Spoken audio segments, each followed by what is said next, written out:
everyone. Dave Brambert here with Fifth Wave. We are on the final day of FabTech 2023, and we have come to the LVD booth to learn more about a couple of products, one of which is right behind us, the D Cell bending area.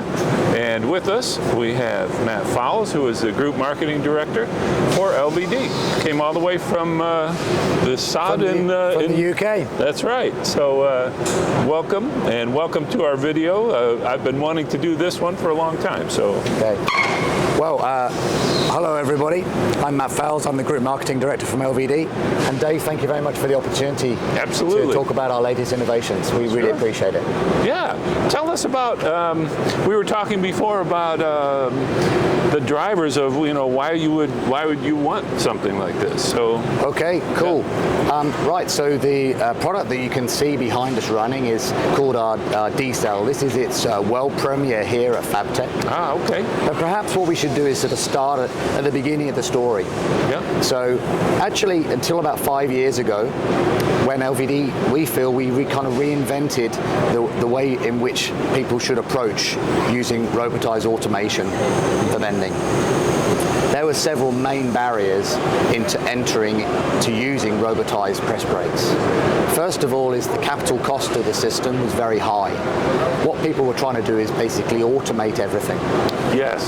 So that increases the cost of the cell, it increases the complexity, it can also affect the reliability of the cell, and the reality is that the only way that works financially is you've got to feed it huge volumes. Mm-hmm. And that's not what's happening.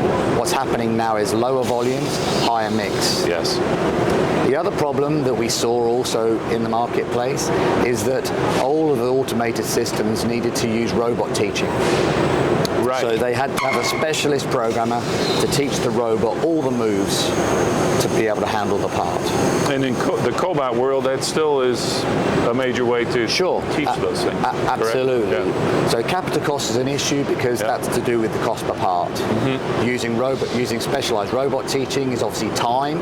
So again, it only really kind of makes sense on large batches, and also its cost. Mm-hmm. And I think everybody that has been to FabTech, that certainly I've spoken to this week, has said their major issue is finding skilled labor. Yeah. So even 5 years ago, this was a trend. Actually, since COVID, I think everybody will agree that that's actually become even more of a problem. That's interesting. If we can go on the side road for a minute, they went from needing unskilled and semi-skilled labor and couldn't find anyone, now to, okay, now we need skilled labor, and they're even harder to get, but hopefully it's more of attractive. You can manage, 4 press brakes, robotic press brakes, rather than working on one all day, right? Exactly, and the other trend has changed is that, since COVID, people have kind of changed their frame of mind. It's very difficult to get skilled labor, but it's even increasingly difficult now to get someone that's prepared to stand in front of a brake for 8 hours. That's right. Particularly if it's more mundane task. That's right.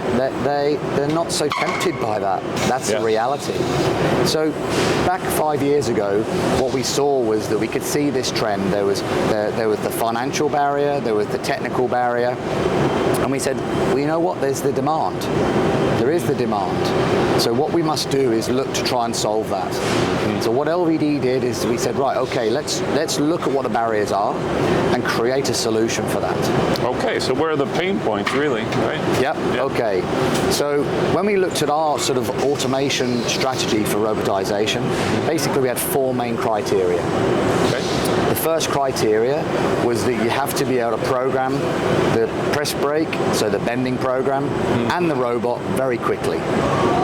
Okay, when I say very quickly, what we're able to do with our D Cell and our other robotized systems is we can go from what we call art part, so electronic part, to finished piece part in 20 minutes. Wow, okay. Which is a complete game changer. Yeah, it is.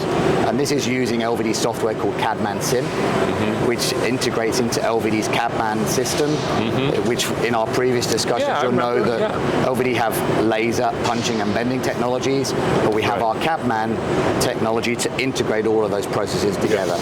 So it's all about flow, and you'll hear me talk about flow later on, because that's also a very important part of how we can help people transform the whole process flow. And as I remember, it's the same interface no matter which product, right? Yeah. And it's a little bit like the Southwest Airlines of, we're only doing 737s, so we train our pilots, only on that platform. Yeah. And that's all that the fabricators need from to a do. controller technology perspective, the GUIs are very, very similar between the different technologies of laser punching and bending. Great. So absolutely, it's about having people being able to cross-skill between different technologies. Yeah. So as I mentioned, the first barrier was you need to be able to program. You need to be able to program fast. So we solved that with our CAD-MAN Sim product. The second one is that you have to make the capital cost of the system, the whole system, much more affordable. Okay, so don't try and automate everything. Try and automate the majority of what you want to do.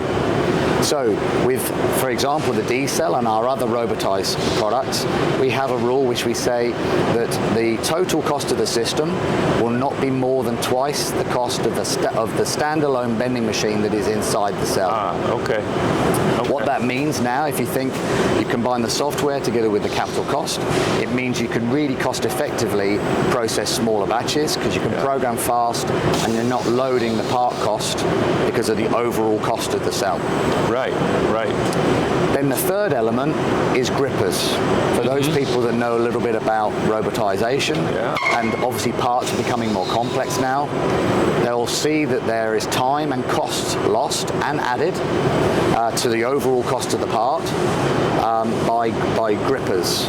So what some people are doing is making a lot of different grippers, and they have to do gripper changes. So they've got the cost of making the gripper, the cost of changing the gripper, and that all affects the direct cost per part. Yeah, depending on the part, you might have to do that on special order. There is no gripper on the market that perfectly fits what you're doing. Yeah, that can be a problem, but LVD's approach to it is actually what we designed is what we call a universal gripper. Okay. So we identified, for example, with the D Cell behind us, we identified that there are 5 main parametric families of parts that people tend to process. Okay? And that typically is covering, 80-85% of what people are actually looking to process. Good. So what our gripper does is enable you to process those parts without changing. So one, you've not got the cost of adding more cost to the overall cost per part because you're not making custom grippers. And secondly, you're not losing the time with it changing gripper. That's just it, So our gripper design incorporates using sucker cuts, also has a pivoting feature, but also has a mechanical gripper for enabling us to hold small parts. Okay. So it's truly universal. Well, that's good, because even a few minutes of lost time now in today's market, the jobs are not 15-hour jobs. They're very short-time jobs, and now you're dealing with a high percentage of that job wasted, otherwise. Exactly, and actually it kind of also comes back to the other part of the story that we mentioned about flow a few seconds ago. So what actually customers are trying to do, whether they're an OEM or they're a job shop, is they're trying to accelerate that kind of order to cash cycle. So what that is you've got the order from the customer, they give you the file, they say, can you make me the part? You make the part, you make it right first time, and you send it to them, and you get paid. That's what everybody's trying to accelerate. Because what's also happening in OEMs is they're reducing stock inventory, and what they're doing is they're putting pressure on the supply chain. So this improvement of flow and that fast start to part and get the part out, send it to the customer, get paid is really important. That's how everyone makes a business, right? Yeah, exactly. So the grippers is a very important third part of the element. And then the fourth element is that you need to be able to use the cells both in automated mode but also as a standalone brake. So LVD's robotized systems enable you to actually park the robot and go in there and use the brake like a conventional brake press. So it really gives you the flexibility to be able to get the maximum from your investment. Okay. And that's a little bit kind of a summary of LVD's strategy to here's kind of what the situation is. This is what people are trying to solve. And what we want to try and do is provide a solution which enables them to have a cost-effective integration of robotized bending in their workshops. Okay, good. And I think what we'll do is we'll kind of work through, you talked about flow, we'll work through it as a flow perspective. Okay. The next video we'll look at dealing with the blanks from how they're presented to the machine to how they're handled. Okay, perfect. Okay. Super.